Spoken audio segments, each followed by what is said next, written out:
David Adesanya here, your uncrowned 145-pound champion. Joining me today is a man who isn't too fond of my weight division any longer. We miss you in the featherweight division over here, brother. If I would, I could, you know. He is one of the first Kiwi athletes to join the UFC. He has been a part of the company for over a decade with 21 UFC bouts on his resume, some which will go down as all-time classics. He has just signed a new fight deal with the new. He has just signed a new fight deal with the UFC. Fight deal. It's a tricky one, eh? Oh. He has just signed a new fight. Fuck! Fight deal. Please. All right, you're even fucking reading it. You're even reading it. Sorry, Mum. That's it. Oh, I got a swear jar guy. That's $20. He has just signed a new fight deal with the UFC, which fans are very grateful for.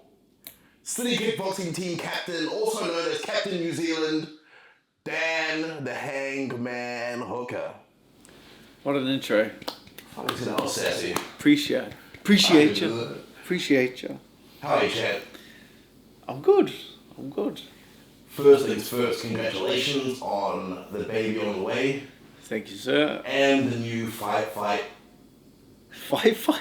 5-fight deal with the UFC. Say it slowly, brother. Sound it out. You'll get there in the end. I hope everyone's happy. As they say. In regards to the new UFC deal, were we playing a game of chicken there for a while?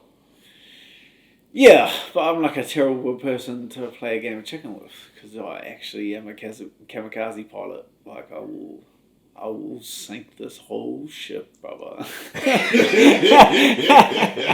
I mean, there were some dramas there. I mean, missing fight tickets, missing potential opponents, but we got there in the end. And regardless, like I said in the intro, thank you for signing the new deal. Yeah, I'm very happy.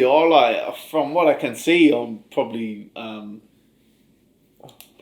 one of the highest paid besides, you'd say, like the pay-per-view boys. Like, I'd say, like, Poirier gets, like, a pretty good chunk of pay-per-view. And obviously, like, the title, I'd say. But, like, besides those guys, I'd say I'm one of the probably highest paid lightweights in the division. So I can't say I've got too many complaints.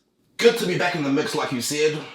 Last time we saw you compete, it was against Jalin Turner at UFC 290, which was an incredible fight that unfortunately left you with some battle scars. Can you please break down the injury that happened in that fight and the complications that kept you or delayed your return to the octagon? Yeah, obviously, broke my ulna in the first round, which is like the outside bone of your arm.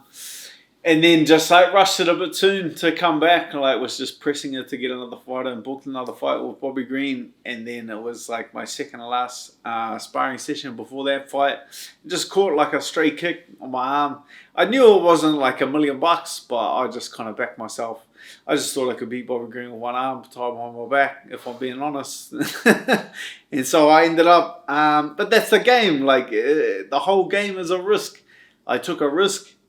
And it didn't play out, so then I just took the time off I pretty much had twice the amount of time off I had the first time, just to make sure it's 100%. It's like gambling, you know. I've slid all my chips over the table, and it didn't turn out the way that I wanted to turn out. So I obviously take a little bit more time before I come back. Nice. It's been 13 months since your last fight. What is time off, especially time off when you're injured and can't, do what you love, train and compete? What's that like for Dan Hooker? Well, pretty much tattooed half my body, which which took a bit of time. But yeah, like you just take like a lot of time to put things into perspective. You know what I mean? I feel like I had like a lot of development as a person, and like your perspective on life changes a bit. I feel like for a majority of those 10 years I spent in the UFC, I just distracted myself with fighting rather than confronting like a lot of things. But like obviously having time off and you just have to have to have that time away from the sport puts life into perspective, I guess. Volk has been a bit of an advocate of the mental health of MMA athletes, which has been awesome, because if a man like Volk can come out and show some vulnerability, it goes a long way in reducing the stigma for other young men, especially when they see things like that. Have you faced any similar challenges when you were sidelined for whatever reason? Mental health challenges? No, it's more of like a perspective thing. It's like, maybe not mental health. yeah, but it's just like how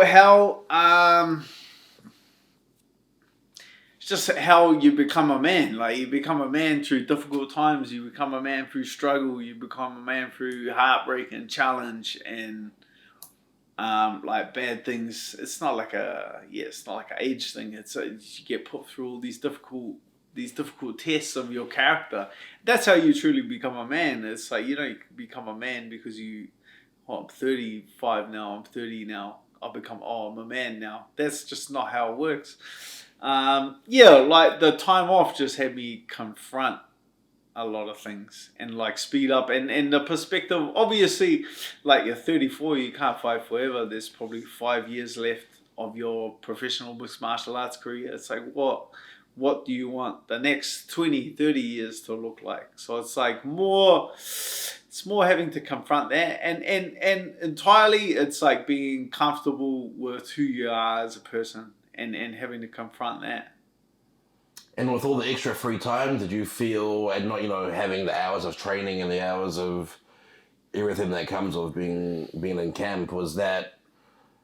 Well, that's like a distraction. It's really why you start fighting in the first place, is because when you have a fight, it's like all the background noise like gets turned down straight away.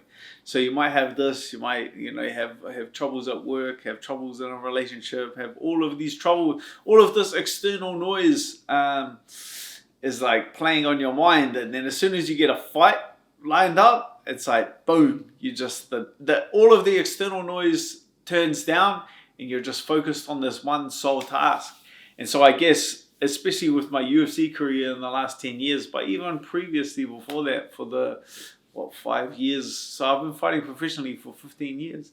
So a lot of the time, it's like you just can get a fight and then just shut the external noise off, and use that as a tool to deal with your issues rather than actually confronting them.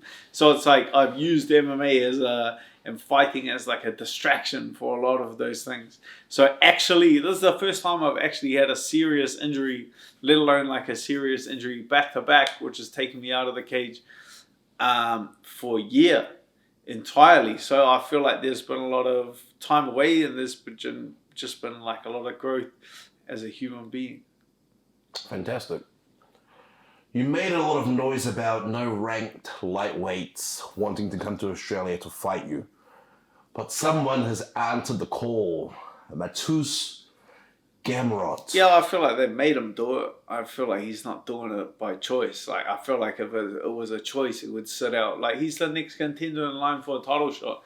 So obviously, Arman is potentially booked for Islam. I hear Islam's injured, and that's like up in the air at the moment. But like, Gamrot's like the next guy in the top 5. Like, a lot of the big names are coming off losses. If you look down the record, like Poirier, Gaethje, Oliveira are all coming off losses. Gamrot, like a close edging win after like pretty much his last 2 fights, he got dropped by RDA and he got dropped by Jalin Turner, and then managed to like grab a hold of them and survive and panic and win. You know what I mean? And so to say that this guy is the next in line for a title is very hard to market, I guess, from the UFC.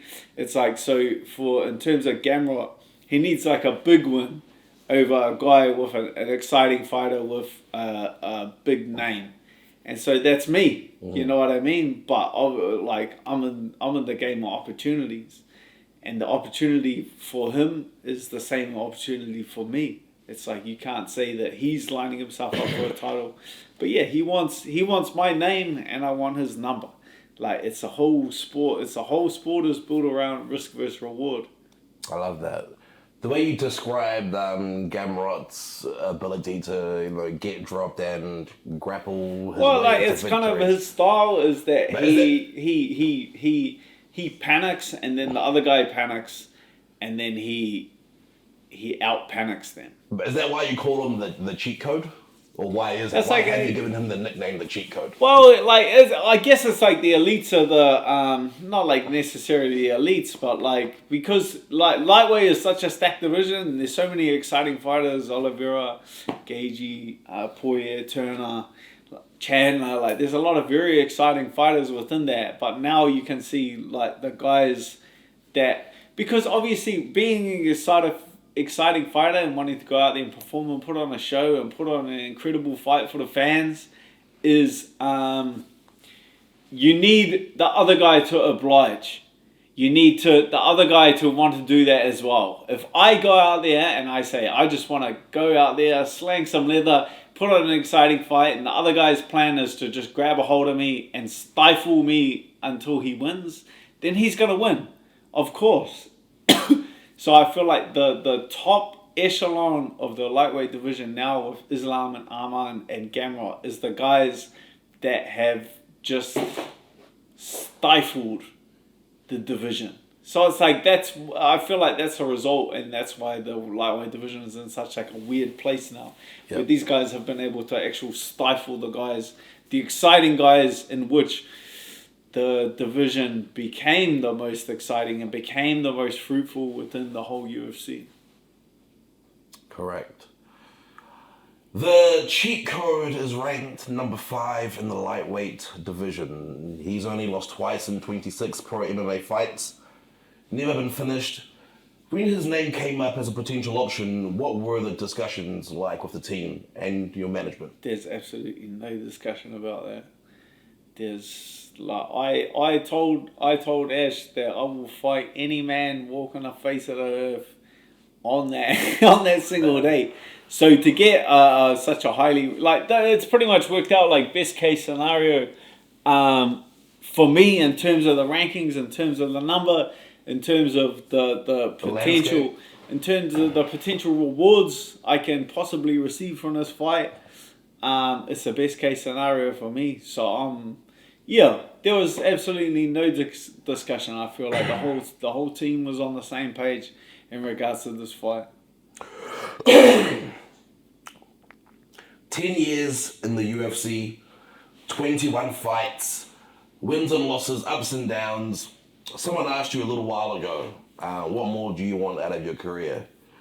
You said something to the effect of, you want the fights where people think you can't win, where the fans is like, I don't know if Dan can beat that guy. I don't know. You know he's a tough challenge. Has it been easy for you to get motivated for this fight? It feeling like, an ideal situation? Yeah, or like that's just like I dance when I hear music. If everyone thinks I'm gonna beat a guy, like that's the thing with my career is that I lose fights that everyone thinks I'm gonna win, and then I win fights everyone thinks I'm gonna lose. Like, it's because I feel the exact same. If there's no music, if I don't fear this man, then I don't even wake up. Like, I don't care as much as the next guy. But if you can get the hairs on the back of my neck to stand up, it's like, I will kill you. Like, that's the whole difference about this game. So this camp has been easy. To wake up and to train for Gamrot is like to be this is not even the worst dog that I've ever knocked out in my life. I was paying $350 for Hatsuyoki. I put some money on myself because I knew I was going to take this cat out of the game. So this isn't even the worst underdog I've been in my career. Like, this is where I wake up. This is where I truly shine. So it's not even like a be of bad blood thing, it's like a challenge thing. It's like, hey, this person is game and is high level and everything, and it's you wanting to take on. Like, the worst thing you can possibly do is wake me up. Like that is the dumbest thing. That's what like my striking coach Twist said like after the last fight. It's like, bro, I was losing the fight with Turner until he kicked me in the head. And then I was just like, oh well, I'm gonna kill him now. So it's like the same thing with Gamrot. Is like best case scenario for me is that just I operate at a distance he does not understand. I pick him off from range all night and I hurt him and I take him out of the game. Worst case scenario is he is able to cover this distance, grab a hold of me for how many rounds, squeeze me to death. The word, like, even that's his best case scenario. He grabs me, he holds me for 2.5 rounds. There's a minute left in the fight. I get back up and I got nothing to lose. Like, brother, if there's one man in the face of this earth that's gonna let these things go, I'm gonna try it. If you give me 30 seconds, a minute, 2 minutes left to tee off on this guy with nothing to lose, this is his worst case scenario. His best case scenario, in all honesty, is like we have like a close fight that I think I'm winning. This is like the danger zone for me in this fight. It's like either I pick him off from range or he grab, like, it will be worse. He'll be like dreading it. If I'm just making him worse and he's squeezing me and I stand up with 30 seconds left and his arms are full of lactate, I will punch a hole straight through this boy's skull. This is like his best case scenario is also his worst case scenario. We've seen it. I mean, we've seen you tee off on people. We've seen It's what I do. It's what I do. Oh, jeez, fucking fired up. Fucking. Have you done anything differently in this camp to prepare?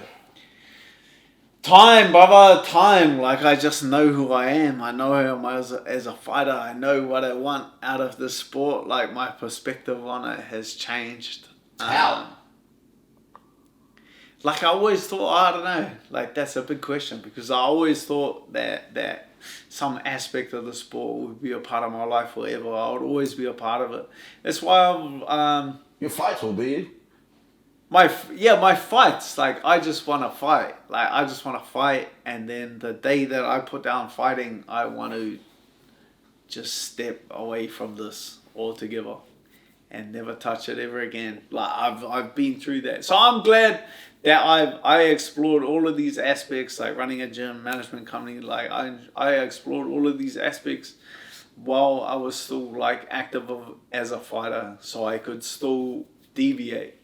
But I know full and well that the day that I hang up the gloves is the day that I just step away from the sport forever.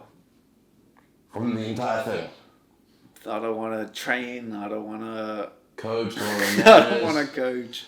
I'm not going to manage. Are you still going I'm going to become a gardener and... But you'll still be a fan of the fights and you'll still watch? Nah. Oh... Man, I'm gonna get me another hobby. Is this part of the growth that you were talking about of like stuff that you've done in the last year that you've like? It's just time away, brother. It's perspective. Yeah, so it is, yeah. It's perspective. Damn, that's fucking stumped me. How has the new CKB program been from your point of view? Yeah, like. Sorry, before you answer that, what do you see yourself doing? Sorry. I'm just so processing the last answer. He's going to deviate. What do you see yourself doing after you stepped away? You hit me with a big one. Well, that's a discussion. More tattoos? That's a discussion for... Well, there's obviously more tattoos. All right. I'm not finished. People real estate, yeah. You really are. How has the new CKB program been from your point of view?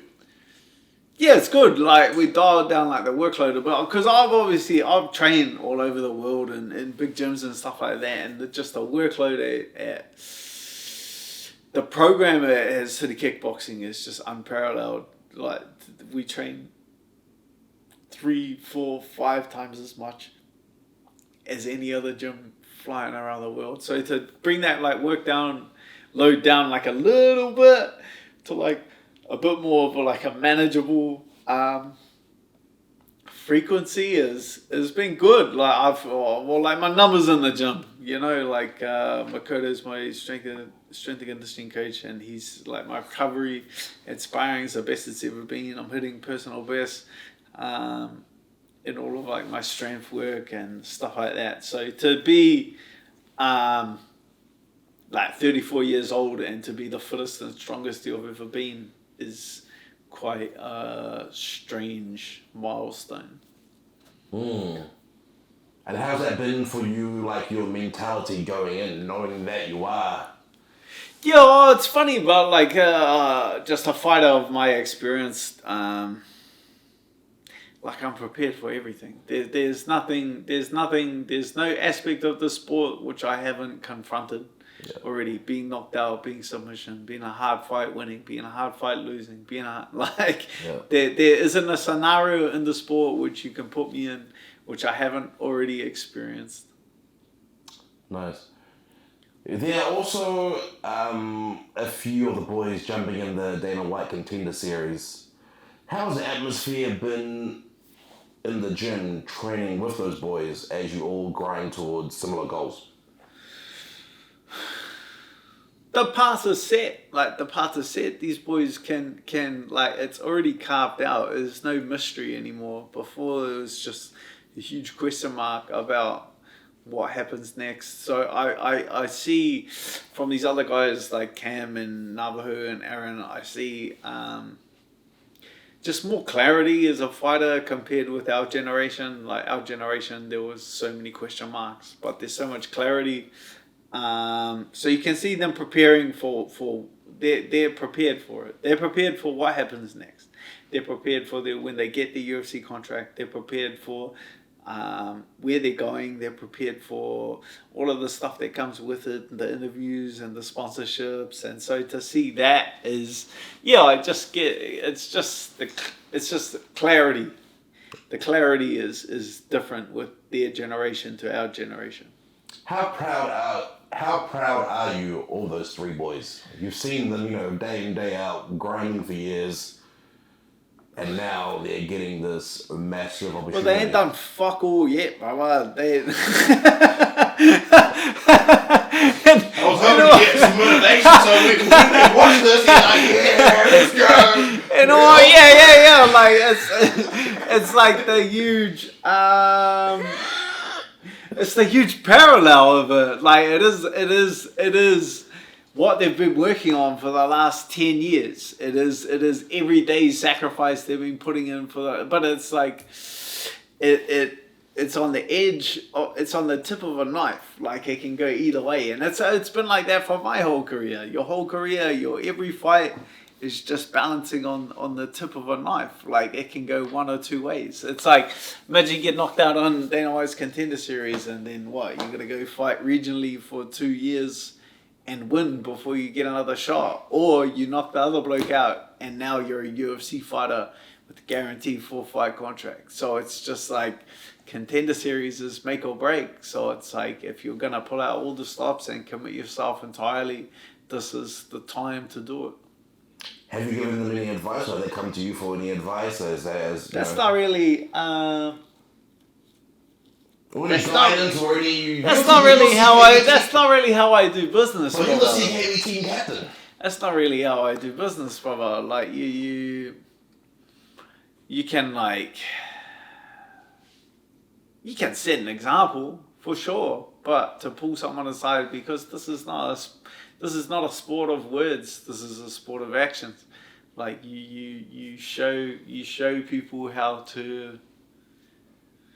You show people how to dance by watching you in the gym every single day.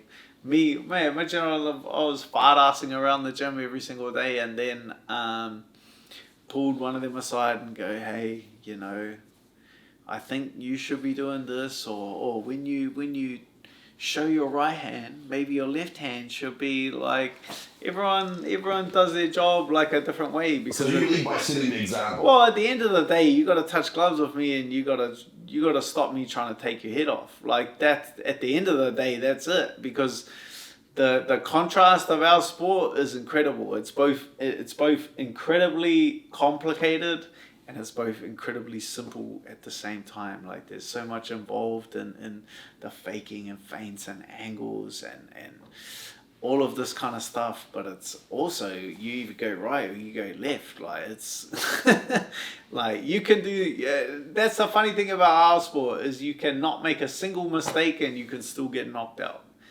That's the crux of our sport. Facts. Couple more, I'll let you go. What does Dan Hooker want after he gets past Mateusz Gamrot? An ice cold beer, brother. That's what I'm gunning for, and I'm gonna scale about 20 of them on the way out of the arena. So how the Pokies been this week in slots? Terrible. I have not hit a single feature all week. Wow. They've been dogging me out, brother. They've been dogging me out. My grand in the hole, not touch the feature. But they don't call me a quitter. I'm committed to the game, brother. I'll be back tomorrow. Hey, scared money don't make no money. Well, I hope your luck turns around. I wish you all the best. Thank you so much for your time. Let's fucking go. Captain New Zealand. Appreciate you. Hey guys, what's up? Izzy here. Like, subscribe, and comment if you enjoyed this video.